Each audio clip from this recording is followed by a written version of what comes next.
all about it. And what about the story about, I think it was the same time, Harold Whidden and the fellow from New York, about the handwriting? Yeah, he was in the little, there was a little bedroom off of the other place.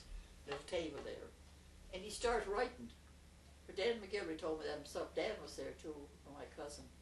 And he started writing like that. His hands going so far. Dan said there was reams of paper on the floor where he couldn't control his hand when he was writing. And finally, his hand got... That's all in the book. If I can't see it, you could read it. You have good eyesight. What he was writing. Oh, just... They say just the old boy was there. Of course, this old spirit just put it down on Mary Ellen. How did she get blamed for it? Because she was a home girl. Well, she wasn't really a home girl. She had a sister and a brother. I tell you who she was. Her mother was from Caledonia. She was a Duggan, Mary Ellen's mother. Mm-hmm. And she was married in New Glasgow, this McDonald man. And they were living in New Glasgow. They had the 3 kids, normally. And he got killed. Her husband did. And that time there was no help. No. You know, mothers or babies or nothing got no help. It's just the mother had to bring them up, and how could she? She was only making the white eat for them, and he was working. So anyway, this old Spook woman is a neighbour of hers home here. She was there up visiting, and she took the one of the little girls. This is the Mary Ellen. She was no more spooked than I was. But she had blamed for it. She got blamed for it, but this old spiritist, he couldn't figure it out, but everybody knows it wasn't him. Well, that's interesting stuff. Well, I've heard so many stories though growing up. I know. Different, like, you know, people riding along in a wagon, and all of a sudden the wagon dropping down like something jumped on, and then crossing at a river or something, and the weight leaving, things like that. Yeah, well, no. I suppose some of them are just stories because they're good to tell when it's dark. Well, people did an awful lot of added stuff to it. Oh yes. That wasn't a... Well, I know one time, that's before the New Englanders ghosts. I and Frances, that's Henry Purcell's wife, she's my first cousin, Frances Rogers. She's Uncle Matt's daughter, and my father and they were brothers. We're up there, we all used to go up and help work and clean up and cook when Maggie was sick. That's Dan's wife. And one evening, she and Leo were going over to visit the Spooks. Well, it wasn't Spooks then, there was nothing about them, there's like a neighbour. Yes. And there was a little brook between them. When they got to come to the little brook to cross, they couldn't get across. There was a dog there. And there was nothing worried about Spooks, so they could turn around and come back. Whatever dog there was, he was so cross. So they turned around and come home and just put on a dog. But that was something bad. Wow. Well, they say it was the old boy himself. Mm-hmm. Well, and they say too, I shouldn't be talking like this, she could appear. The old lady, she was kind of evil old thing. They say she killed her mother. The old lady? Yeah. The one that took the little girl. Oh, I see, okay. Well, she wasn't old then, for her mother was living. They were Camerons from New France. Camerons. I knew the Camerons down there. There was another Cameron or Angus, he was a lineman. But anyway, she was from New France, and her mother was on the old place with one of the boys, the sons. But the old lady, she got old, and I guess she got like, now they call it Alzheimer's, yes. You know, like weight. And she was acting like that, and the young fellow couldn't do anything with her.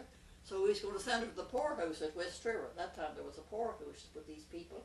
Well, I remember my husband used to supply meat there, and I was often used to go with him. And you see all these poor old crazy ones in the upper windows. Talk with my hair. Oh, a good one. And anyway, she said, "You're not putting my mother in the poorhouse. I'll look after her," which was nice of her. So she took her, but she thought she was just an old sickly woman, but she had this queer Alzheimer's. She'd be up all hours of the night roaming around. She'd pound on the wall. And anyway, the old lady then, she locked the doors so she couldn't come out.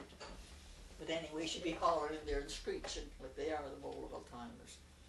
And anyway, one day Uncle Ron was there, and the old one, she was saying something like that. Anyway, she said, I hope this time tomorrow morning at 9 o'clock the devil will have you. Whidden died that night, the old lady. Oh my. Now, wasn't that awful? Yeah, that was awful. What, wasn't that awful? She must have felt bad. I hope you'll die tonight, for that, because Jack's mother told me all this, for she was, you know, she knew all that went on too. She was kind of, anyway, she died, the poor thing. Have you ever seen anything down at your house, Caledonia? No. You never seen anything there? No, I've never seen nothing. No, they said the house full of spooks. Oh. I saw something when I was young. What? I saw a horse going into the barn. Down home. The barn door was open and I saw a horse walking in there. Yeah. You didn't have a horse at that time. Well, that's like, yeah. I saw a horse walking into the barn and I went down to look Yeah. and there was no horse. I saw it just like I'm looking at you now. And was it what time was it, the evening? It was just around sunset. Was it? Horse walking into the barn. But I've had a couple of experiences like that. Well, tell me some more. Well, I worked on a sheep farm for Donald Roderick McMillan in Upper South River. And we were doing some cleaning up in his basement. He was doing some renovations. We were taking big bags of garbage out of the basement. And they were all standing outside the house with 6 big bags. And we had to take them down to the road for the garbage truck. Oh, yeah. I was walking down from the barn, and I saw him walking down with 2 big bags of garbage. And I yelled to him, I said, I'll be there in just a second. And he just kept walking like he didn't see me. He walked down around, watched him walk around the bend down to the road. I picked up a couple of bags and walking down. Nobody there. I get around the corner, and there's just open field, and there's the road. Nobody there. I yelled to him, and I looked around, and I ran back up to the house, and he was in the basement, working in the basement. All the time? Yes. Oh, gee, God. Now, what in the name of God? I don't know. He lost a bunch of sheep that day. He died in the barn. That's about the closest thing to anything strange happening afterward. The sheep, they all, you know what sheep do? One will run and they'll all follow each other. Yeah. Well, one ran into the corner of the barn and they all piled on top of each other and three and died? Yeah, just shortly after that, about 5 minutes later. But as far as supernatural things, I know one time at the house in St. Andrews, you know the story with Joanne seeing old AD. Yeah, the old AD. Well, how did the story go? She said she saw there's a man looking right down this old man, and what did Rose say? Oh, just AD. She said, yeah, it was all old AD. Yeah. Oh, this wasn't AD. She thought you were talking about her uncle, AD. Yeah. No, and she described him. Described as an old man. She described the old man. It wasn't that awful. Yeah, well, I know at one time, well, you know, in the bedrooms upstairs, in the bedroom we were in, there's a wall closet with a little door.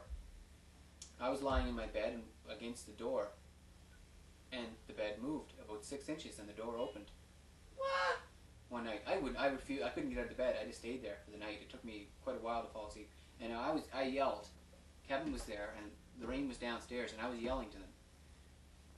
But they didn't hear me. So I woke up and I said, oh, it must have been a dream because they didn't hear me.